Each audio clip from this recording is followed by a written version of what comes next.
Guys हम लोग पढ़ रहे हैं कंटिन्यूटी एंड डिफरेंशियबिलिटी। गाइस पिछले लेक्चर में हमने डिस्कशन किया था continuity of a function in a closed interval, continuity of a function in an open interval and continuity of a function in its domain. Okay guys, आप लोगों को problem बनाने के दौरान कहीं कहीं कुछ डिफिकल्टीज होती है कंटिन्यूटी को टेस्ट करने में। आज के लेक्चर में हम लोग सबसे पहले उन डिफिकल्टीज को समझेंगे। तो चलिए शुरू करते हैं आज का लेक्चर। सो गाइस, आज सबसे पहले हम लोग पहला डिफिकल्टीज को देखते हैं। आप लोगों को वहां पर प्रॉब्लम होती है।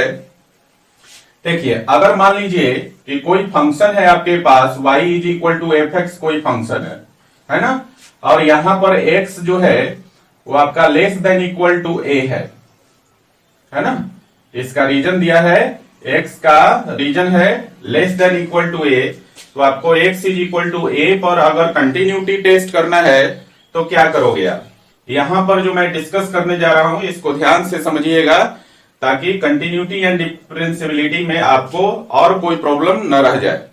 ओके, तो देखिए मैंने कहा कि नंबर 1 में है, मान लीजिए कि आपके पास एक फंक्शन है y is equal to f x और यहां पर x का रीजन दिया है x is less than equal to a। तो x is equal to a पर आपको अगर कंटिन्यूटी टेस्ट करना है तो क्या करोगे। तो सबसे पहले हम लोग ये जो x का रीजन है इसको नंबर लाइन पर डालते हैं, है ना। देखिए नंबर लाइन पर क्या है, x का वैल्यू a और उससे छोटा, मान लीजिए कि यहां पर a है और कह रहा है कि x का वैल्यू क्या होना चाहिए, a और a से छोटा, मतलब इस तरफ x का जो रीजन होगा वो किधर होगा, लेफ्ट साइड में होगा ना, इस तरफ x का वैल्यू a और a से छोटा है। अब आपको x is equal to a पर इस फंक्शन की कंटिन्यूटी टेस्ट करनी है ना। मतलब आप क्या समझ रहे हैं कि a के बाद फंक्शन नहीं है आपका, a के बाद a के राइट साइड में फंक्शन डिफाइंड नहीं है, a के लेफ्ट साइड में ही फंक्शन डिफाइंड है और a तक डिफाइंड है। ऐसे केस में समझिए बात को, ऐसे केस में राइट हैंड लिमिट निकालने की आवश्यकता नहीं है। बात समझ रहे हैं, मैंने कहा कि ऐसे केस में आपको इस फंक्शन की कंटिन्यूटी टेस्ट करने के लिए राइट हैंड लिमिट निकालने की आवश्यकता नहीं है। अब बात आती है तो क्या निकाले ऐसे केस में, अगर फंक्शन की कंटिन्यूटी टेस्ट करना है तो इसकी कंटिन्यूटी टेस्ट करने के लिए हम लोग x is equal to a पर LHL निकालेंगे, है ना। मतलब इस यहां से a तक हम लोग अप्रोच करेंगे तो ये आपका हो जाएगा LHL, और LHL क्या हो जाएगा, limit x tends to a minus of f x, है ना। तो क्या करेंगे, बात समझ में आई। जब फंक्शन कुछ इस प्रकार से डिफाइंड हो तो x is equal to a पर RHL नहीं निकालेंगे, क्योंकि a के बाद a के राइट साइड में जो फंक्शन है वो डिफाइंड ही नहीं है। तो x is equal to a पर हम लोग इस फंक्शन का LHL निकालेंगे। और क्या निकालेंगे, x is equal to a पर फंक्शनल वैल्यू निकालेंगे।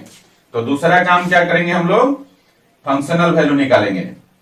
x is equal to a पर फंक्शनल वैल्यू कितना हो जाएगा, f है ना। अगर देखिए यहां पर if limit x tends to a minus of f x अगर बराबर हो जाए एफ ए के, है ना, तो हम लोग बोलते हैं thus the function is continuous at x is equal to a। Clear हो गया बच्चा, आई बात समझ में। अगर कोई फंक्शन आपके पास एफ एक्स है और x का रीजन दिया है less than equal to a, तो इस ऐसे केस में जो है a के बाद मतलब RHL निकालने की आवश्यकता नहीं है, सिर्फ LHL और उस पॉइंट पर फंक्शनल वैल्यू निकालेंगे, ठीक है। अगर ये दोनों वैल्यू आपस में बराबर है, मतलब LHL का मान और उस पॉइंट पर फंक्शनल वैल्यू का मान अगर बराबर है तो फंक्शन क्या हो जाएगा, कंटिन्यूअस हो जाएगा। क्लियर है। चलिए दूसरे केस का डिस्कशन कर लेते हैं।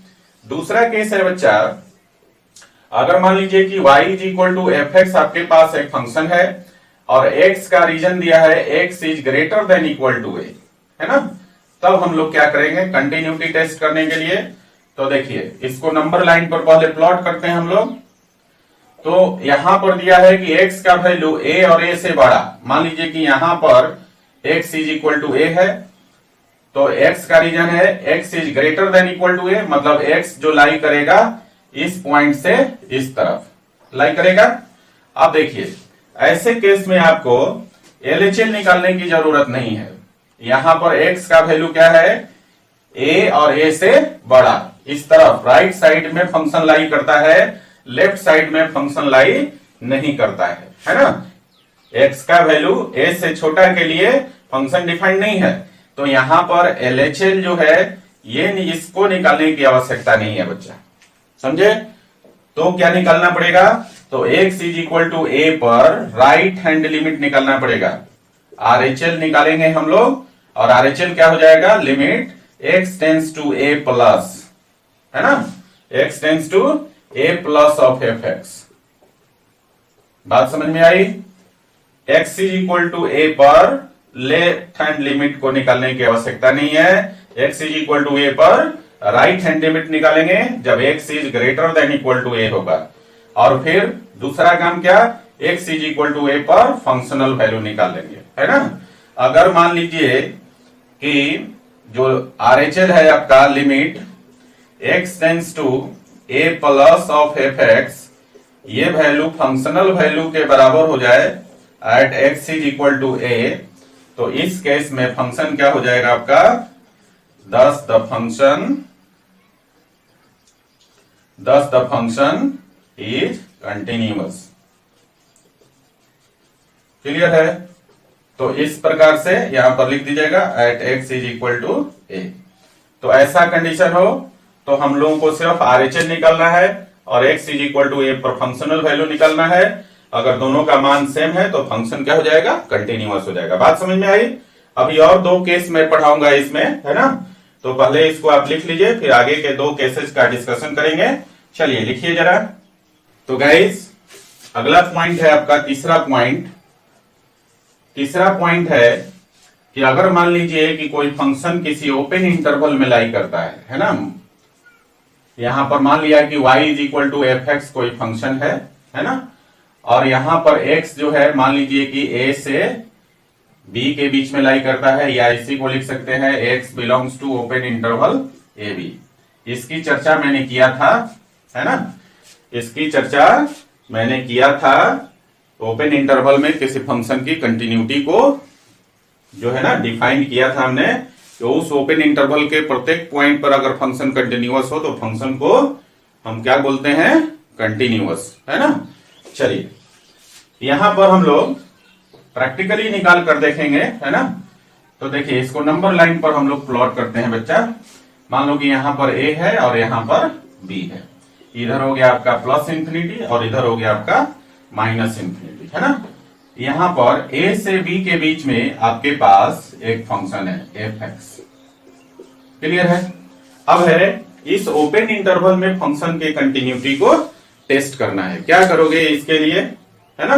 तो हम लोग क्या करते हैं, देखिए a से लेकर b तक, मतलब a और b को छोड़कर a से b के बीच में एक ही फंक्शन डिफाइंड है fx, है ना। तो इसके लिए पहला काम करते हैं हम लोग कि इस पूरे ओपन इंटरवल में x का कोई वैल्यू हम लोग ले लेते हैं, मान लेते हैं। मान लिया कि a और b के बीच में, मतलब इस ओपन इंटरवल में x का एक वैल्यू है k, ठीक है। अब इस पॉइंट पर, है ना, मान लीजिए कहीं भी यहां पर मान लीजिए कि x का वैल्यू k है, क्लियर है ना। तो इस पॉइंट पर LHL और RHL निकालने की आवश्यकता नहीं है, क्यों नहीं है इस बात को समझिए। x is equal to k के दाहिने तरफ भी सेम फंक्शन है, x is equal to k के बाई तरफ भी सेम ही फंक्शन है ना। जब किसी पॉइंट के दोनों साइड सेम ही फंक्शन हो तो ऐसे केस में, है ना, पूरे इंटरवल में आपको या उस पॉइंट पर LHL और RHL निकालने की आवश्यकता नहीं है। क्या करेंगे, उस पॉइंट पर डायरेक्ट लिमिट निकालेंगे, है ना। बात समझ में आई। मैंने कहा कि किसी पर्टिकुलर इंटरवल में किसी पर्टिकुलर पॉइंट पर आपको कंटिन्यूटी टेस्ट करना है, तो आप यहां पर देखेंगे कि उस पॉइंट पर, उस पॉइंट के लेफ्ट और राइट दोनों साइड में सेम ही फंक्शन डिफाइंड है। तो ऐसे केस में x is equal to k पर न तो LHL निकालने की आवश्यकता है, न ही RHL निकालने की आवश्यकता है। क्या निकालेंगे, इस पॉइंट पर डायरेक्टली हम लोग लिमिट निकालेंगे, है ना। और फिर इसी पॉइंट पर फंक्शनल वैल्यू निकालेंगे। अगर लिमिट और फंक्शनल वैल्यू दोनों बराबर होगा तो फंक्शन को हम लोग कंटिन्यूअस मानते हैं, है ना। कैसे? तो देखिए क्या करेंगे, इस इंटरवल में एक पॉइंट मान लिया x इज इक्वल टू के, और यहां पर हम लोग फंक्शनल वैल्यू निकाल लेंगे x is equal to k पर, है ना। इस पॉइंट पर ये जो x इज इक्वल टू के है, इस पर आपका फंक्शनल वैल्यू कितना हो जाएगा, f के हो जाएगा ना। एंड दूसरा काम क्या करेंगे, हमने कहा कि x इज इक्वल टू के जो पॉइंट है, इस पॉइंट पर left hand right hand limit निकालने की आवश्यकता नहीं है, हम क्या करेंगे, डायरेक्ट लिमिट निकालेंगे। तो डायरेक्ट लिमिट क्या हो जाएगा, limit x tends to k of fx, ये आपका डायरेक्ट लिमिट हो जाएगा। दूसरा समझ रहे हैं, एक बार फिर से इस बात को समझिए, अगर x जो है आपका किसी ओपन इंटरवल में बिलोंग करता है ना, और फंक्शन इसी ओपन इंटरवल में डिफाइंड है, तो हम क्या करेंगे, इस ओपन इंटरवल में कोई पॉइंट ले लेंगे, है ना। तो आप देखिएगा क्या कि इस पॉइंट के राइट साइड में और लेफ्ट साइड में सेम फंक्शन डिफाइंड है। ऐसे केस में किसी पॉइंट के दोनों साइड जब सेम ही फंक्शन हो, तो ऐसे केस में LHL और RHL निकालने की आवश्यकता नहीं होती है। उस पॉइंट पे डायरेक्ट आप क्या करेंगे, लिमिटिंग वैल्यू निकालेंगे और उस पॉइंट पर फंक्शनल वैल्यू निकालेंगे, है ना। अगर यहां पर लिमिटिंग वैल्यू और फंक्शनल वैल्यू सेम हो जाए तो फंक्शन क्या हो जाएगा, कंटिन्यूअस हो जाएगा। ओके, चलिए तो यहां पर कंडीशन क्या अराइज होगा बच्चा, if limit x tends to k of fx will be equal to functional value of the function at that point that is equal to f k, है ना। मतलब उस पॉइंट पर लिमिट और फंक्शनल वैल्यू दोनों आपस में बराबर हो जाए तो हम बोलते हैं thus the function is continuous. Clear? चलिए चौथा पॉइंट क्या है बच्चा, चौथा पॉइंट है, अगर मान लीजिए कि आपके पास कुछ फंक्शन इस प्रकार से है, देखिए कैसे, इसका दो फंक्शनल वैल्यू है, मान लो कि यहां पर ax प्लस b है ना, और यहां पर x का कुछ रीजन ले लीजिए, x is less than equal to a, है ना, और मान लो कि यहां पर है cx माइनस d है, और यहां पर x का रीजन ग्रेटर देन a है।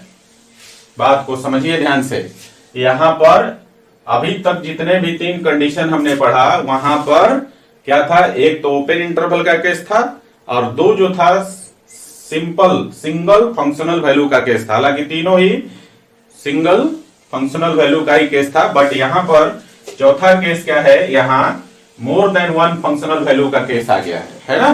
तो ऐसे केस में आप कैसे कंटिन्यूटी को टेस्ट करते हैं, देखिए ध्यान से, हम लोग क्या करते हैं, जो x का रीजन दिया है इसको पहले नंबर लाइन पे प्लॉट करते हैं। तो पॉइंट आपके पास एक ही है, a, है ना।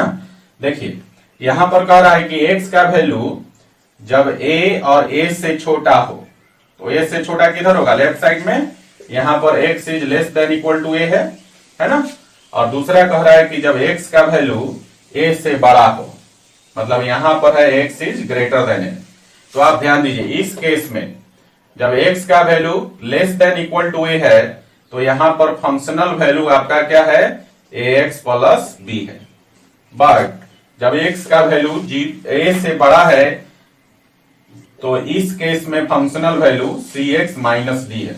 मतलब आप क्या देख रहे हो, मतलब आप देख रहे हो कि ये जो पॉइंट है आपका x is equal to a, ये जो पॉइंट है a, इस पॉइंट के दोनों साइड, लेफ्ट साइड और राइट साइड, लेफ्ट साइड में फंक्शनल वैल्यू कुछ और है, राइट साइड में फंक्शनल वैल्यू कुछ और है ना। तो कहने का मतलब है कि जब किसी पॉइंट के लेफ्ट और राइट फंक्शनल वैल्यू डिफरेंट हो, तो इस केस में, इसी केस में आपको लेफ्ट साइड में LHL निकालने की आवश्यकता है ना, और राइट साइड में RHL निकालने की आवश्यकता है, और तीसरा पॉइंट पर फंक्शनल वैल्यू निकालने की आवश्यकता है। बात समझ में आई? चौथा पॉइंट आप ध्यान से समझिए, मैंने कहा कि जब किसी फंक्शन का more than one functional value हो, है ना, और किसी पॉइंट के अबाउट, मतलब किसी पॉइंट के लेफ्ट साइड में फंक्शनल वैल्यू कुछ और हो, राइट साइड में फंक्शनल वैल्यू कुछ और हो, तो उस पॉइंट पर लेफ्ट हैंड लिमिट भी निकालेंगे, राइट हैंड लिमिट भी निकालेंगे, और उस पॉइंट पर फंक्शनल वैल्यू भी निकालेंगे। अगर ये तीनों value left hand limit, right hand limit और फंक्शनल वैल्यू, ये तीनों वैल्यू बराबर हो जाएगा तो फंक्शन कंटिन्यूअस हो जाएगा। बात समझ गए? तो यहां पर कंडीशन हो जाएगा if LHL is equal to RHL is equal to FA। अगर ये तीनों वैल्यू आपस में बराबर हो जाए तो हम लोग बोलते हैं thus the function is continuous. Clear हुआ? तो इस प्रकार से ये 4 पॉइंट्स था जो कि आप फेस करते हैं, प्रॉब्लम फेस करते हैं जब भी आप क्वेश्चन बनाते हैं, है ना? तो इन चारों पॉइंट को दिमाग में रखना है, ठीक है ना? चलिए इस पर हम लोग एग्जाम्पल करेंगे आगे। पहला एग्जाम्पल तो क्वेश्चन नंबर 7 करूंगा जिसमें मैं आपको डिटेल में एक्सप्लेन करूंगा, है ना? बाकी उसके बाद हम लोग पॉइंट्स को स्कैप करते चले जाएंगे। जब समझ जाएंगे तो पॉइंट आप स्कैप करेंगे, है ना? लेकिन क्वेश्चन नंबर 7 को हम लोग डिटेल में करेंगे। समय ज्यादा लग सकता है, लंबा बन सकता है ना? कोई बात नहीं, सीखने में थोड़ा समय लगता है। ओके, तो चलिए पहले इसको उतार लीजिए। ये 4 पॉइंट बहुत ही इंपॉर्टेंट पॉइंट है ना? इसको हमेशा दिमाग में रखना है आपको। चलिए लिखिए जरा इसको। तो बच्चों यहां पर है क्वेश्चन नंबर 7। क्वेश्चन नंबर 7 को मैंने कहा कि डिटेल में एक्सप्लेन करेंगे, है ना? हर रीजन के लिए हम लोग कंटिन्यूटी डिस्कस करेंगे। हालांकि क्वेश्चन नंबर 6 से लेकर क्वेश्चन नंबर 12 तक एक्सरसाइज 5.1 में क्वेश्चन नंबर 6 से लेकर क्वेश्चन नंबर 12 तक आपको point of discontinuity find out करना है ना? लेकिन यहां पर क्वेश्चन नंबर 7 को मैं डिटेल में एक्सप्लेन करूंगा, है ना? उसको जो है हर रीजन के लिए कंटिन्यूटी को टेस्ट करूंगा, है ना? आगे के क्वेश्चन में हम लोग उसको रिड्यूस कर लेंगे क्योंकि हमें सिर्फ पॉइंट ऑफ डिसकंटिन्यूटी चाहिए, है ना? तो हम उसी पॉइंट को टेस्ट करेंगे जो हमारे पास गिवन रहेगा क्वेश्चन में, है ना? कि उस पॉइंट पर फंक्शन कंटिन्यूअस है या डिसकंटिन्यूअस है। लेकिन यहां पर अभी जो मैंने पीछे 4 पॉइंट्स डिस्कस किए जो हमेशा आप लोगों को क्वेश्चन बनाते समय मतलब प्रॉब्लम होती है, उसमें उसका जो है ना डिटेल में इसके साथ जो है एक्सप्लेनेशन हो जाएगा। ओके, तो चलिए शुरू करते हैं इसको। बच्चा देखिए यहां पर आपके पास एक फंक्शन दिया हुआ है f(x) और यहां इसके 3 फंक्शनल वैल्यूज हैं, है ना? पहला है mod x प्लस 3 जहां पर x का वैल्यू लेस देन और इक्वल टू -3 है। दूसरा है आपका -2x जहां x का वैल्यू -3 से +3 के बीच में लाई करता है। और तीसरा वैल्यू कितना है 6x प्लस 2 जहां x का वैल्यू ग्रेटर देन और इक्वल टू 3 है। ठीक है ना? इसको जरा नंबर लाइन पे प्लॉट करें, उससे पहले हम लोग जरा इस पर चर्चा कर लेते हैं। देखिए आप जानते हैं कि mod x का वैल्यू 2 वैल्यू होता है। x कब? जब x is greater than equal to 0 और -x कब? जब x इज लेस देन 0। अब देखिए जरा ये जो mod x का ओरिजिनल डेफिनेशन है ना? बट यहां पर आप देखेंगे हम लोग यहां पर अप्लाई करेंगे इसके लिए, है ना? तो आप देखिएगा ये जो रीजन दिया है पहला फंक्शनल वैल्यू के लिए x is less than equal to -3। x is less than equal to -3 का मतलब है -3 x का जो वैल्यू है वो या तो -3 होगा या -3 से छोटा होगा। तो जरा आप सोचिए कि -3 या -3 से छोटा कैसा नंबर मिलेगा आपको? तो हमेशा नेगेटिव नंबर मिलेगा, है ना? इसका मतलब है कि यहां पर जो x है वो हमेशा क्या है? 0 से छोटा है। यही है ना?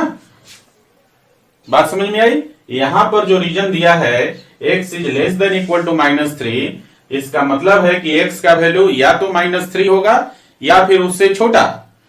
तो इसका मतलब है कोई भी नंबर जो -3 या उससे छोटा है क्या होगा? 0 से छोटा होगा, है ना? तो यहां पर जो केस है आपका, हम लोग ये वाला वैल्यू पिक करेंगे कि जब x का वैल्यू आपका 0 से छोटा हो तो mod x का वैल्यू कितना हो जाएगा? -x।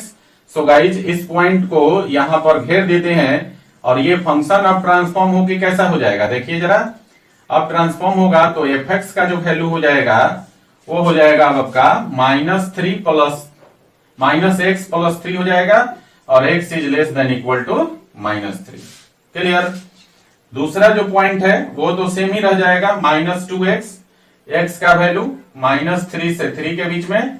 और तीसरा जो फंक्शनल वैल्यू है वो भी एज इट इज रह जाएगा 6x plus 2, x is greater than equal to 3। ये जो फंक्शन था आपका अब ट्रांसफॉर्म हो गया, ये हो गया। क्लियर है? चलिए अब यहां पर x का रीजन हम लोग जरा प्लॉट कर लेते हैं तो आपको और अच्छा से समझ में आ जाएगा। देखिए x के रीजन को प्लॉट कीजिए, है ना। यहां पर आपके पास दो पॉइंट है, एक है -3 और दूसरा है आपका मतलब -3 x का वैल्यू -3 है और दूसरा है x का वैल्यू +3। तो पहले इन दोनों पॉइंट को रखिए, -3 और +3, है ना। ये दो पॉइंट है आपके पास। अब यहां पर एक ट्विस्ट है, मैंने कहा कि इस क्वेश्चन को मैं डिटेल में एक्सप्लेन करूंगा, है ना। बट यहां पर आगे इस क्वेश्चन को अगर एग्जाम में बनाना हो तो आप सिर्फ -3 और +3 पर फंक्शन की कंटिन्यूटी टेस्ट करेंगे। इसके प्रत्येक रीजन में फंक्शन की कंटिन्यूटी आपको टेस्ट करने की आवश्यकता नहीं है। या फिर 7 के बाद आगे वाले जितने भी क्वेश्चन है या क्वेश्चन नंबर 7 में भी, है ना, सिर्फ point of discontinuity find out करना है। तो जो पॉइंट है उसी पर हम लोग टेस्ट करेंगे फंक्शन की कंटिन्यूटी को, है ना। लेकिन यहां मैं डिटेल में जरा एक्सप्लेन करूंगा, ठीक है बच्चों, तो इसमें थोड़ा टाइम लग सकता है। सो गाइस आपके पास ये दो पॉइंट है -3 और +3, है ना। अब जरा देखिए क्वेश्चन कह रहा है कि जब x का वैल्यू -3 और उससे छोटा हो तो यहां पर इस रीजन में देखिए यहां पर -3 या उससे छोटा, है ना। तो यहां पर मैंने -3 को हटा दिया, -3 को अगले केस में लूंगा तो मतलब इधर हो गया इंफिनिटी, -इंफिनिटी से लेकर -3 तक। तो इस रीजन में फंक्शनल वैल्यू क्या हो जाएगा, f(x) का मान हो जाएगा -x + 3 और रीजन क्या हो जाएगा इसके लिए, x इज लेस देन -3, है ना। इस रीजन की मैं बात कर रहा हूं। तो ये आपका बनेगा पहला केस, है ना। कंटिन्यूटी जहां तक टेस्ट करने की बात है तो ये आपका पहला केस हो जाएगा। दूसरा केस क्या होगा, x इज इक्वल टू -3 पर, ये आपका दूसरा केस हो जाएगा। तीसरा केस क्या होगा बच्चा, जब फंक्शन जो है x का वैल्यू -3 से, देखिए -3 से 3 के बीच में लाई करता है, मतलब -3 से लेकर +3 के बीच में ओपन इंटरवल में। यहां पर फंक्शनल वैल्यू कितना है आपका, f(x) is equal to -2x, है ना। -3 से लेकर +3 के बीच में देखिए ये ओपन इंटरवल है और इसमें फंक्शनल वैल्यू कितना है, f(x) is equal to -2x। तो ये जो रीजन बनेगा आपका, ये आपका तीसरा केस हो जाएगा, समझ गए। चौथा केस क्या होगा, x इज इक्वल टू 3 पर, ये आपका चौथा केस हो जाएगा, x इज इक्वल टू 3 पर। और पांचवा केस क्या हो जाएगा, पांचवा केस हो जाएगा 3 से बड़ा, इधर, है ना। यहां पर है ना x is equal to 3 greater than equal to 3, तो 3 पर हो गया चौथा केस। तो x इज ग्रेटर देन 3 पर एक और केस एग्जिस्ट करेगा और वो आपका पांचवा केस होगा। तो देखिए x का वैल्यू जब 3 से बड़ा होगा तो फंक्शनल वैल्यू आपका हो जाएगा f(x) is equal to 6x + 2, है ना। देखिए यहां पर x इज इक्वल टू 3 पर फिर फंक्शनल वैल्यू कितना होगा, 6x + 2 और x इज इक्वल टू -3 पर देखिए फंक्शनल वैल्यू यहां पर -x + 3, है ना। तो पॉइंट पर और ये जो बाकी के रीजन्स हैं इन सब में जो है फंक्शनल वैल्यू आपको पता चल गया, x का रीजन पता चल गया। और कितने केसेज बने, ये लास्ट वाला केस जब x का वैल्यू 3 से बड़ा हो तो ये हो जाएगा आपका 5th केस, है ना। तो कितने केस बने वो सारे केस आपको यहां पर दिख रहा है बोर्ड पर। तो देखिए इस क्वेश्चन में 5 केसेज बने हैं। इस पांचों केस के लिए हम लोग कंटिन्यूटी टेस्ट करेंगे, है ना, यहां पर डिटेल में, ताकि जो पिछले 4 पॉइंट्स मैंने डिस्कस किए वो आपका क्लियर हो जाए, ठीक है बच्चा। अब जरा देखिए, लेकिन आपको अगर इस क्वेश्चन को सिर्फ पॉइंट ऑफ डिसकंटिन्यूटी के लिए बनाना हो तो आप सिर्फ -3 पर और +3 पर फंक्शन की कंटिन्यूटी टेस्ट करेंगे, है ना। तो चलिए 1 बाय 1 करके इस पांचों केस को हम लोग डिस्कस करते हैं ताकि जो कंटिन्यूटी का कॉन्सेप्ट है वो आपका बिल्कुल क्रिस्टल क्लियर हो जाए, ठीक है। चलिए तो पहले केस पर आते हैं बच्चा। देखिए केस 1, केस 1 में आपके पास x का रीजन दिया हुआ है, x इज लेस देन -3, है ना, या इसको लिख सकते हैं x बिलोंग्स टू -∞ टू -3, यही लिख सकते हैं। मतलब यहां पर आपका ओपन इंटरवल है ना। तो मैंने कहा कि ओपन इंटरवल में आपको क्या करना है, सिर्फ फंक्शन का लिमिट निकालना है। मतलब इस इंटरवल में आपको कोई पॉइंट ले लेना है, उस पॉइंट पर लिमिट डायरेक्टली निकालना है, न कि LHL और RHL निकालना है ना। तो लिमिट निकाल लेंगे और उस पॉइंट पर फंक्शनल वैल्यू निकाल लेंगे। अगर दोनों सेम है तो फंक्शन क्या होगा, इस ओपन इंटरवल में कंटिन्यूअस होगा। क्लियर। तो इसके लिए हम लोग क्या करते हैं, सबसे पहले लेट कर लीजिए कि इस ओपन इंटरवल में x का वैल्यू एक k ले लिया और ये बिलोंग करता है -∞ से -3 के बीच में। x का वैल्यू k बिलोंग किया -3 से -∞ से -3 के बीच में। तो इस पॉइंट पर x is equal to k पर फंक्शनल वैल्यू निकाल लीजिए। तो कितना हो जाएगा fk का मान, इस रीजन में फंक्शन क्या कौन सा है, -x + 3 है। तो x के जगह इसमें k डाल देंगे तो -k + 3 हो जाएगा। ये आपका पहला हो गया। ठीक है। नाउ अब क्या करेंगे, मैंने कहा इस पॉइंट पर जब ओपन इंटरवल है तो इस पॉइंट पर आपको लेफ्ट हैंड लिमिट और राइट हैंड लिमिट निकालने की आवश्यकता नहीं है, डायरेक्ट लिमिट निकालेंगे। तो नाउ निकालिए limit x tends to k of fx, और इसका मान कितना हो जाएगा बच्चा, limit x tends to k और fx का वैल्यू है आपका -x + 3, यही है ना। यहां हम क्या करेंगे, डायरेक्ट सब्स्टिट्यूशन, x के जगह k डाल देंगे तो वैल्यू आपका आ जाएगा -k + 3। ये दूसरा हो गया। अब देखिए इक्वेशन 1 और 2 से, फ्रॉम इक्वेशन 1 एंड 2 से हमें मिलेगा क्या, हमें मिलेगा limit x tends to k of fx is equal to fk, है ना। मतलब उस पॉइंट पर x is equal to k पर फंक्शन का लिमिटिंग वैल्यू और फंक्शनल वैल्यू दोनों सेम है। तो हम बोल सकते हैं thus the function fx is continuous, clear हो गया बच्चा। तो इस रीजन में -∞ से लेकर -3 तक के रीजन में फंक्शन आपका कंटिन्यूअस है। ये इस रीजन में कोई भी पॉइंट ऑफ डिसकंटिन्यूटी नहीं होगा। क्लियर। चलिए दूसरा केस लेते हैं। केस दूसरा देख लीजिए। केस दूसरा है, अब हम लोग दूसरे केस में किस पर निकालेंगे, x इज इक्वल टू -3 पर। तो यहां लिख दीजिए at x is equal to -3, और -3 पर फंक्शनल वैल्यू कितना है, -x + 3। तो यहां से हम लोग सबसे पहले फंक्शनल वैल्यू निकाल लेते हैं, किस पर, x इज इक्वल टू -3 पर। तो x के जगह -3 रख देंगे fx में, तो कितना हो जाएगा, ये हो जाएगा माइनस, और x के जगह फिर -3 और +3, तो कितना हो गया, -+3 और +3, ये आपका 6 हो गया, है ना। तो फंक्शनल वैल्यू आपका हो गया 6। अब देखिए ध्यान दीजिए जरा, इस पॉइंट पर देखिए x इज इक्वल टू -3 पर अब हम लोग चेक करेंगे कि इसके दोनों साइड जहां भी पॉइंट आया है ना, तो उस पॉइंट के दोनों साइड फंक्शन को जरूर चेक कीजिएगा कि अगर सेम वैल्यू होगा तो डायरेक्ट लिमिट, अगर डिफरेंट वैल्यू होगा तो LHL और RHL दोनों निकालने की आवश्यकता पड़ेगी आपको, है ना। तो देखिए -3 के लेफ्ट साइड में फंक्शनल वैल्यू है -x + 3, और -3 के राइट साइड में फंक्शनल वैल्यू है -2x। तो आप देख रहे हैं कि x इज इक्वल टू -3 पर लेफ्ट साइड में दूसरा फंक्शनल वैल्यू है और राइट साइड में दूसरा फंक्शनल वैल्यू है। तो in this case we will have to find LHL as well as RHL, है ना। और फंक्शनल वैल्यू हम लोग ऑलरेडी यहां पर निकाल चुके हैं। क्लियर है बच्चा। सो नाउ निकालते हैं हम लोग इसका LHL। नाउ LHL क्या हो जाएगा, LHL को आप लिखते हैं limit x tends to -3 minus of fx, ये लिखते हैं। -3 का मतलब है कि -3 के लेफ्ट साइड से हम अप्रोच कर रहे हैं लिमिट निकालने के लिए, और that will equal to LHL, है ना। तो यहां देखिए क्या हो जाएगा, limit x tends to -3 minus, और fx का वैल्यू क्या है, -3 के लेफ्ट साइड में फंक्शनल वैल्यू है आपका -x + 3। और यहां पर जब हम इसको इस स्टेप को लिखते हैं तो यहां पर सब्स्टिट्यूशन की आवश्यकता पड़ती है ना। तो यहां पर सब्स्टिट्यूशन क्या करते हैं, x के जगह हम लोग लिखते हैं a - h, है ना, और a का वैल्यू कितना है -3, तो यहां पर हो जाएगा -3 - h, है ना।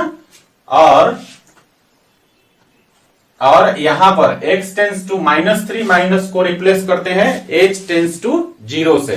तो गाइस अगला स्टेप हो जाएगा आपका, देखिए इसको लिखेंगे लिमिट h टेंड्स टू 0, और यहां पर हो जाएगा माइनस, और x के जगह क्या लिखेंगे, x के जगह लिखेंगे -3 - h और +3, है ना।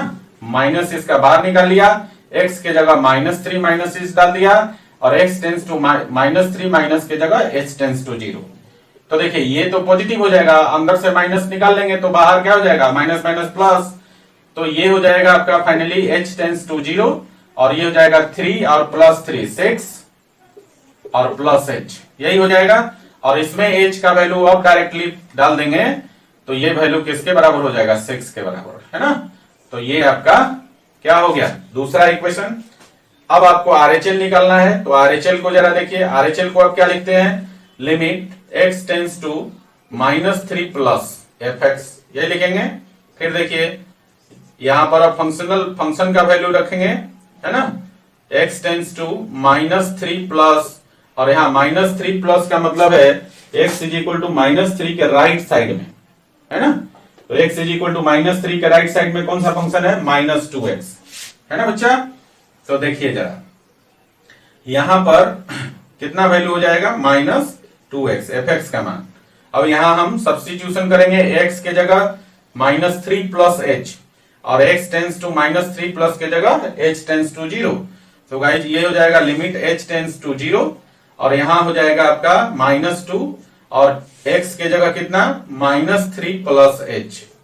तो देखिए इसको जरा कैलकुलेट कर लें तो ये हो जाएगा आपका लिमिट h टेंस टू 0 और +6 और -2h, और यहां पर h का वैल्यू डायरेक्टली 0 पुट कर दीजिए तो ये वैल्यू आपका हो जाएगा 6। ठीक है, ये आपका तीसरा इक्वेशन हो गया। तो देखिए तो इक्वेशन नंबर 1, 2 एंड 3 से फंक्शनल वैल्यू LHL का मान और RHL का मान तीनों वैल्यू सेम है, तो इस पॉइंट पर फंक्शन क्या होगा, कंटिन्यूअस हो जाएगा। तो यहां लिख दीजिएगा फ्रॉम 1, 2 एंड 3 वी गेट, और हमें क्या मिला, LHL is equal to RHL is equal to f-3, है ना। और ये कंडीशन किसके लिए है, कंटिन्यूअस के लिए। तो यहां पर आप ये भी लिख दीजिएगा, thus the function is continuous. Clear है। तो x इज इक्वल टू -3 पर भी फंक्शन क्या हो गया आपका, कंटिन्यूअस हो गया। क्लियर ना। और 3 से छोटा के लिए भी फंक्शन आपका कंटिन्यूअस हो गया। क्लियर है बच्चा। चलिए ये दोनों 2 केस तो उतार लीजिए, उसके बाद बाकी के 3 केस हम लोग डिस्कस करते हैं। पहले इसको उतारिए। तो गाइज अगले केस की तरफ चलते हैं। तीसरा केस देखिए यहां पर, केस 3। केस 3 में आप देख रहे हैं कि x का वैल्यू जो है -3 से 3 के बीच में लाइक करता है, मतलब x बिलोंग करता है -3 से 3 के बीच में। ओपन इंटरवल है, फिर ओपन इंटरवल का केस आएगा ना, तो हम क्या करेंगे, इस ओपन इंटरवल में कहीं भी एक पॉइंट ले लेंगे, लेट कर लेंगे x is equal to k, और ये जो k है बिलोंग्स करेगा -3 से 3 के बीच में ओपन इंटरवल में। क्लियर है। इस पॉइंट पर हमें क्या जरूरत है निकालने के लिए, है ना, क्या निकालेंगे हम लोग, यहां पर हम लोग निकालेंगे डायरेक्ट लिमिट।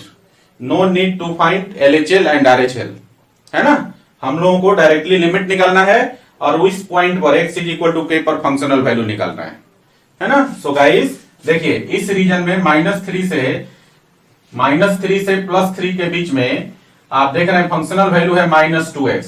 तो सबसे पहले फंक्शनल वैल्यू निकाल लीजिए fk का मान, तो कितना हो जाएगा -2k, इसको 1 मान लें, एंड यहां लिमिट निकाल लेंगे, limit x tends to k of fx, और इसको हम लिखेंगे limit x tends to k, और fx का वैल्यू कितना -2x, है ना। अब यहां पर हम लोग x के जगह डायरेक्टली k डाल दें तो इसका मान हो जाएगा -2k, ये आपका दूसरा हो गया। तो जरा ध्यान दीजिए, functional value x is equal to k पर और लिमिटिंग वैल्यू दोनों सेम है from equation 1 and 2। So guys यहां पर लिखिएगा, so from equation 1 and 2 we get limit x tends to k of fx will be equal to fk, है ना। मतलब फंक्शन का लिमिटिंग वैल्यू और functional value x is equal to k पर दोनों सेम है, इक्वल है, तो फंक्शन आपका क्या हो जाएगा, thus the function is continuous। Clear. तो इस रीजन में भी -3 से 3 के बीच में भी फंक्शन कंटिन्यूअस है। मतलब आप क्या देख रहे हैं, थ्रू आउट -∞ से लेकर +3 तक फंक्शन कंटिन्यूअस ही है ना। +3 तक मतलब नॉट इक्वल टू 3, 3 से जस्ट छोटा और इधर माइनस इंफिनिटी तक फंक्शन अभी तक तो कंटिन्यूअस दिखाई दे रहा है। अब हम लोग चौथे स्टेप पर आएंगे, है ना, चौथा केस पर।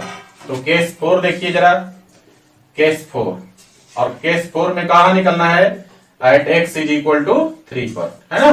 तो हम लोगों को जहां भी पॉइंट की बात आ जाए तो पॉइंट के लेफ्ट और राइट में हम चेक करते हैं। अगर सेम फंक्शनल वैल्यू है तो हम डायरेक्ट लिमिट निकालेंगे, डिफरेंट फंक्शनल वैल्यू है तो हम लोग LHL और RHL निकालेंगे। तो देखिए जरा, x इज इक्वल टू 3 के लेफ्ट साइड में फंक्शनल वैल्यू -2x है, x इज इक्वल टू 3 के राइट साइड में फंक्शनल वैल्यू 6x प्लस 2 है। तो हमने क्या देखा कि x इज इक्वल टू 3 के दोनों तरफ डिफरेंट वैल्यूज है, तो हमें यहां पर LHL भी निकालना पड़ेगा, RHL भी निकालना पड़ेगा और इस पॉइंट पर फंक्शनल वैल्यू भी निकालना पड़ेगा। ठीक है, तो गाइस सबसे पहले हम लोग फंक्शनल वैल्यू निकालेंगे। तो आप देखेंगे कि x इज इक्वल टू 3 पर फंक्शनल वैल्यू कितना है, 6x प्लस 2। तो यहां पर देयरफॉर f3 का वैल्यू कितना हो जाएगा, 6 into 3 plus 2 that is equal to 20। ये आपका इक्वेशन 1 हो गया। क्लियर है। अब हम लोग LHL निकालेंगे। नाउ LHL क्या हो जाएगा, LHL को हम लिखेंगे limit x tends to 3 minus of fx, और ये किसके बराबर, limit x tends to 3 minus, और fx का वैल्यू कितना, 3 माइनस का मतलब है कि जब x का वैल्यू x का वैल्यू 3 से छोटा हो, तो 3 से छोटा वाला रीजन में फंक्शनल वैल्यू कितना है, -2x, तो fx का वैल्यू हो जाएगा -2x। क्लियर है। यहां पर सब्स्टिट्यूशन करेंगे, x के जगह 3 माइनस h और x टेंस टू 3 माइनस के जगह h tends to 0। So guys अगला स्टेप हो जाएगा h टेंस टू 0 और यहां पर हो जाएगा -2 और x की जगह 3 माइनस h। तो इसको जरा कैलकुलेट करके देखते हैं। ये हो जाएगा आपका लिमिट h टेंस टू 0 और ये हो गया -6 और प्लस 2h, है ना। और यहां पर h का वैल्यू आप डायरेक्टली डाल दें 0, तो ये मान हो जाएगा -6 के बराबर। ये आपका दूसरा हो गया, है ना। नाउ RHL क्या होगा, RHL को हम लोग लिखेंगे limit x tends to 3 plus of fx, और यहां पर x tends to 3 plus of fx का मतलब है x का वैल्यू 3 से बड़ा, तो 3 से बड़ा रीजन कौन सा होगा, ये वाला, और इस रीजन में फंक्शनल वैल्यू क्या है, 6x प्लस 2। तो आप क्या लिखेंगे यहां पर, fx का value 6x plus 2। So guys ये हो जाएगा limit x tends to 3 plus और fx का मान हो जाएगा 6x प्लस 2, है ना। अब यहां पर फिर से सब्स्टिट्यूशन, x के जगह 3 प्लस h और x टेंस टू 3 प्लस के जगह h टेंस टू 0।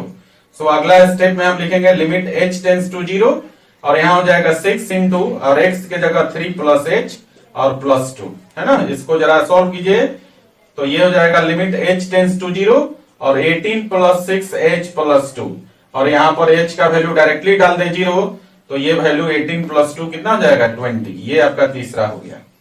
अब देखिए जरा यहां पर आप क्या देख रहे हैं, LHL और RHL। LHL का वैल्यू -6, RHL का वैल्यू 20, तो यहीं पर डिसकंटिन्यूअस हो गया, LHL not equal to RHL। ये जो है आपका क्या है, डिसकंटिन्यूटी का एक कंडीशन है ना।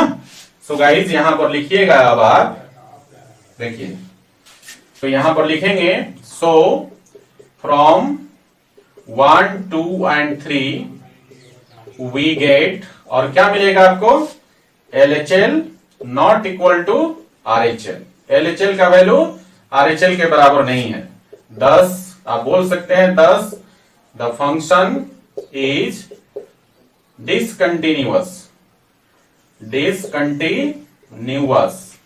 Eight x is equal to 3। x is equal to 3 पर फंक्शन अब क्या हुआ, डिसकंटिन्यूअस हो गया। मतलब इधर -इंफिनिटी से +3 तक, है ना, जो था वो आपका कंटिन्यूअस था, लेकिन 3 पर डिसकंटिन्यूअस हो गया। अब हमें चेक करना है 3 के बाद x इज ग्रेटर देन 3 पर, है ना।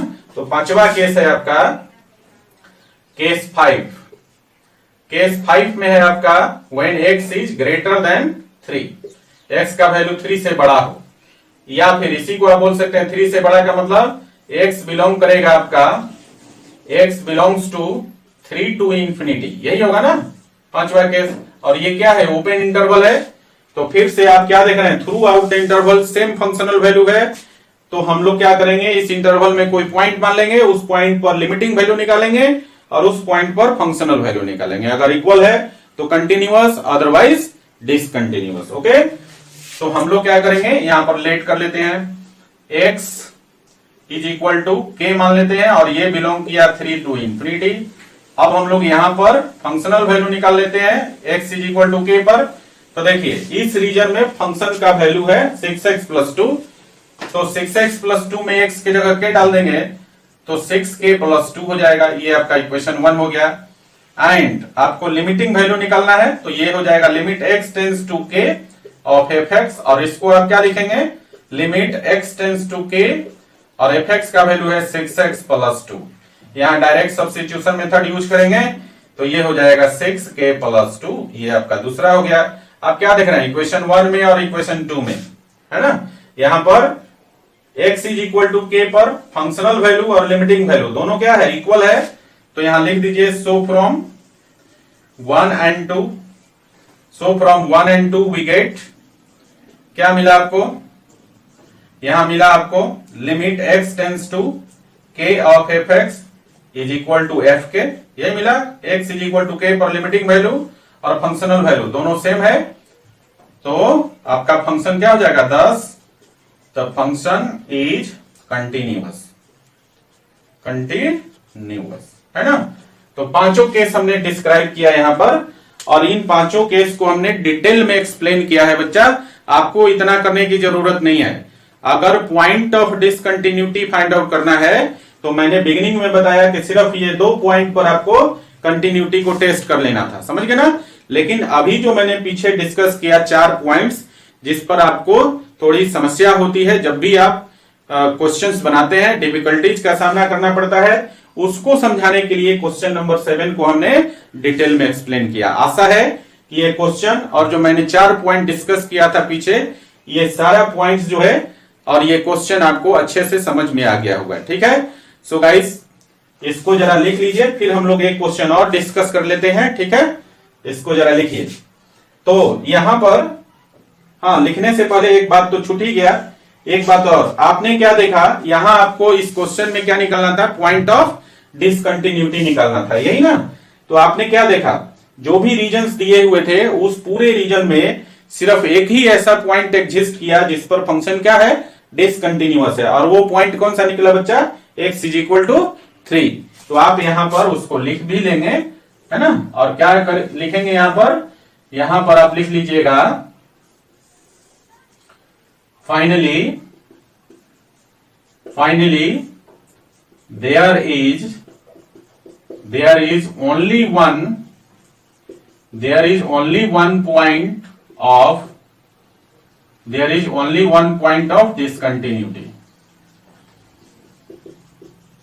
There is only one point of discontinuity at x is equal to 3. सिर्फ एक ही पॉइंट है x is equal to 3 जिस पर फंक्शन क्या है, डिसकंटिन्यूअस है। ओके, अब इसको लिख लीजिए, ठीक है ना। लिखिए जल्दी से, फिर हम लोग आगे क्वेश्चन करेंगे। लिखिए। तो गाइस अगला क्वेश्चन है क्वेश्चन नंबर 8, और क्वेश्चन नंबर 8 में यहां पर एक फंक्शन डिफाइंड है, और ये है आपका fx is equal to mod x by x when x not equal to 0 and the second functional value is fx is equal to 0 when x is equal to 0, है ना। इसको आप देख रहे हैं, इस फंक्शन को आप देखते हैं mod x by x को, तो आपको एक चीज याद आती होगी कि फंक्शन वाले चैप्टर में आपने पढ़ा था साइनम फंक्शन, है ना। तो साइनम फंक्शन की तरफ नहीं जाते हैं, हमने सिर्फ याद दिलाना था आपको कि ये फंक्शन आप ऑलरेडी पढ़े हुए हैं, साइनम फंक्शन। यहां पर हम लोग देखते हैं कि रीजन जो है साइनम फंक्शन का रीजन आपको मैंने बताया हुआ है, साइनम फंक्शन का रीजन आपको मैंने बताया हुआ है कि इसका 3 आउटपुट आता है। एक आता है 1 जब x का वैल्यू 0 से बड़ा हो, एक आता है 0 जब x का वैल्यू 0 हो, और एक आता है आपका -1 जब x का वैल्यू 0 से छोटा, है ना। तो ये आपका जो है, देखिए यहां पर x नॉट इक्वल टू 0 है, तो पहले केस में हम लोग 2 ही केस लेंगे, x is greater then 0 and x is less then 0, क्योंकि x इज इक्वल टू 0 पर ऑलरेडी फंक्शन का वैल्यू एग्जिस्ट करता है जो कि 0 के बराबर है। तो क्या हो जाएगा बच्चा, आप क्या जानते हैं कि x का वैल्यू 0 से बड़ा हो तो मॉड x का वैल्यू x हो जाता है, और x का वैल्यू 0 से छोटा हो तो मॉड x का वैल्यू माइनस x हो जाता है। तो ऐसे केस में ये फंक्शन ट्रांसफॉर्म हो जाएगा अब आपका। तो देखिए जब x का वैल्यू 0 से बड़ा लेंगे तो वैल्यू कितना हो जाएगा, मॉड x का वैल्यू x, और x बाई x कट के कितना हो जाएगा 1। रीजन क्या हो जाएगा, x इज ग्रेटर देन 0। समझे? जब x का वैल्यू 0 से छोटा लेंगे तो मॉड x का वैल्यू कितना हो जाएगा, -1 माइनस x, और माइनस x बाई x करेंगे तो कट के कितना हो जाएगा, -1। कब? रीजन हो जाएगा आपका when x is less then 0। और तीसरा आपके ऑलरेडी दिया हुआ है x इज इक्वल टू 0 पर फंक्शनल वैल्यू कितना है, 0, है ना। तो ये आपका फंक्शन ट्रांसफॉर्म हो गया, है ना। लेकिन पॉइंट आपके पास एक ही है। देखिए नंबर लाइन पर आप चलेंगे तो पॉइंट आपके पास एक ही दिया हुआ है, x is equal to 0। x is equal to, यहां पर x का वैल्यू जब 0 से छोटा हो तो इस केस में आप देखेंगे कि फंक्शनल वैल्यू कितना है, fx का मान कितना है, -1, है ना। कितना है बच्चा, जब x का वैल्यू, यहां देखिए x का वैल्यू 0 से छोटा है तो फंक्शन का वैल्यू कितना आया, -1 के बराबर, और जब x का वैल्यू 0 से बड़ा है तो फंक्शन का वैल्यू कितना है, 1 के बराबर, fx इज इक्वल टू 1 के बराबर है। लेकिन पॉइंट आपके पास एक ही है, ये वाला, है ना। x इज इक्वल टू 0 ही आपके पास एक पॉइंट है, इस तरफ प्लस इंफिनिटी, इस तरफ आपका माइनस इंफिनिटी हो गया, है ना। इसी पॉइंट को आपने टेस्ट करना है कि इस पॉइंट पर फंक्शन क्या है, कंटिन्यूअस है या डिसकंटिन्यूअस है। क्लियर है बच्चा? तो हम लोग चेक करते हैं at x is equal to 0 पर। तो देखिए ध्यान दीजिए जरा, यहां ध्यान दीजिएगा, x इज इक्वल टू 0 आपका पॉइंट है। इस जब भी पॉइंट कोई है तो आपको क्या करना है, पॉइंट के लेफ्ट साइड में और राइट साइड में आपको देखना है कि क्या फंक्शनल वैल्यू सेम है या डिफरेंट है। तो यहां देखिए जरा, x इज इक्वल टू 0 पर लेफ्ट साइड में फंक्शनल वैल्यू क्या है, -1 के बराबर, और राइट साइड में एक x का वैल्यू जब 0 से बड़ा है तो राइट साइड में फंक्शनल वैल्यू 1 के बराबर। तो हम क्या देख रहे हैं यहाँ पर कि x इज इक्वल टू 0 के दोनों साइड डिफरेंट फंक्शनल वैल्यूज है ना। सो ऐसे केस में हम लोग को क्या करना पड़ेगा, 3 काम, LHL निकालना होगा, RHL निकालना होगा, और इस पॉइंट पर फंक्शनल वैल्यू निकालना होगा। क्लियर है? अब जरा देखिए, x इज इक्वल टू 0 पर फंक्शन का फंक्शनल वैल्यू कितना है, 0। तो यहां से f0 का वैल्यू कितना है, 0। इसको आप इक्वेशन 1 यही मान लीजिए, है ना। x इज इक्वल टू 0 पर फंक्शनल वैल्यू कितना है, 0। अब हम लोगों को क्या करना पड़ेगा, LHL भी निकालना होगा और RHL भी निकालना होगा। तो LHL को क्या लिखते हो बच्चा, limit x tends to 0 minus, है ना। LHL निकाल रहे हो तो लिखोगे limit x tends to 0 minus of fx, और इसका मतलब है x टेंस टू 0 माइनस का मतलब है कि x का वैल्यू 0 से छोटा, और x का वैल्यू 0 से छोटा हो तो फंक्शनल वैल्यू कितना हो जाएगा, -1 के बराबर। तो ये वैल्यू आ गया -1। ये दूसरा इक्वेशन हो गया। एंड देखिए यहां पर तीसरा है आपका RHL निकलना है, और RHL को आप क्या लिखते हो, x tends to 0 plus of fx। और देखिए जरा ध्यान से, x टेंस टू 0 प्लस का मतलब है x का वैल्यू 0 से बड़ा। तो x का वैल्यू 0 से बड़ा है तो वहां पर फंक्शन का वैल्यू कितना है, 1 के बराबर। तो यहां पर कितना हो जाएगा ये वैल्यू, यहीं पर लिख दीजिए 1 के बराबर हो गया। ये आपका इक्वेशन नंबर 3 हो गया। तो देखिए, तो LHL का वैल्यू -1 आ गया, RHL का वैल्यू +1 आ गया, है ना। तो आप क्या देख रहे हैं, यहां पर एक जो है कंडीशन एराइज होता है डिसकंटिन्यूटी का, LHL not equal to RHL, है ना। तो यहां पर x इज इक्वल टू 0 पर फंक्शन क्या हो गया, डिसकंटिन्यूअस। तो पॉइंट ऑफ डिसकंटिन्यूटी निकल गया आपका, x इज इक्वल टू 0। आगे आपको जो है टेस्ट करने की आवश्यकता नहीं है। मैंने कहा था पिछले क्वेश्चन में कि पॉइंट ऑफ डिसकंटिन्यूटी में सिर्फ पॉइंट फाइंड आउट करना है और उसी पॉइंट को टेस्ट करना है कि उस पॉइंट पर फंक्शन कंटिन्यूअस है या डिसकंटिन्यूअस है। तो यहां देख रहे हैं क्वेश्चन रिड्यूस हो गया। क्वेश्चन नंबर 7 को डिटेल में समझाने के पीछे पर्पस यही था कि जो 4 पॉइंट बिगिनिंग में डिस्कस किया वो आप अच्छी तरह से समझ जाए। ओके, सो गाइज यहां पर हम लिखेंगे, so from 2 and 3 we get, और हमें क्या मिला, LHL not equal to RHL। LHL और RHL इक्वल नहीं है, और नहीं है तो ये आपका डिसकंटिन्यूटी का एक कंडीशन है। तो हम लिख सकते हैं thus the function fx is discontinuous at x is equal to 0। Clear? तो यहां पर हम लिख भी सकते हैं हेंस क्या, the point of discontinuity is x is equal to 0। तो एक ही पॉइंट ऑफ डिसकंटिन्यूटी निकला और वो है आपका x is equal to 0। Clear है बच्चा? तो ये था आपका क्वेश्चन नंबर 8। और अभी तक जो भी मैंने पढ़ाया आशा करता हूं कि आप अच्छी तरह समझ गए होंगे। सो गाइज, आगे के जो क्वेश्चंस हैं अब आप करना शुरू कीजिए, है ना। पीछे भी मैंने लेक्चर में कहा था कि आगे जो क्वेश्चंस है बनाइए, लेकिन कुछ बच्चों को कहीं कहीं कुछ प्रॉब्लम हो रही थी। सो उसी प्रॉब्लम्स को मैंने आज बिगिनिंग में 4 पॉइंट बनाकर डिस्कस किया। तो मुझे उम्मीद है कि अब आगे का क्वेश्चन आपसे बनेगा, तो अब आपका पूरा एक्सरसाइज ही बनेगा। तो आप लोग जल्दी से एक्सरसाइज बनाइए और अपना डाउट क्वेश्चन मुझे सेंड कर दीजिए, ताकि नेक्स्ट लेक्चर में डाउट क्वेश्चंस को शामिल कर लिया जाए और भी क्वेश्चंस भी डिस्कस किया जाए। ओके गाइस, सो आज का लेक्चर यहीं तक, फिर मिलते हैं हम लोग नेक्स्ट लेक्चर में। लिख लीजिए इसको।